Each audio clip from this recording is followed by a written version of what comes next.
Magandang umaga, ngayon po ay araw ng Huwebes, August 22, 2024. Update po muli tayo sa lagay ng panahon. Ngayon po sa pag-asa, easterlies ang nakakapekto ngayon sa eastern section ng Visayas at Mindanao.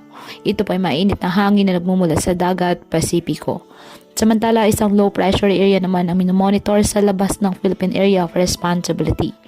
Ang nasabing LPA ay may kalayuan pa po sa ating bansa at wala pang direktang epekto sa lagay ng ating panahon.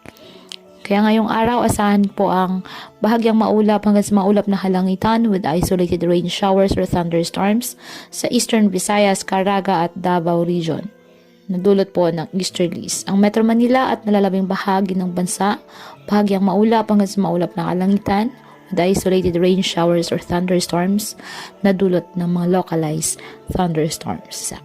Kaya patuloy po natin na pinag-iingat ang ating mga kababayan sa banta po ng mga pagbaha at pagguho ng lupa, lalo na po kapag may malalakas na ulan, at ugaliin na magdala palagi ng payong o kahit anumang panangga sa ulan sa tuwing lalabas po ng ating mga tahanan. At yan po muna ang update sa lagay ng panahon ngayong araw. Muli patuloy po tayo na mag-ingat at palaging tandaan, God loves you. Stay safe and God bless.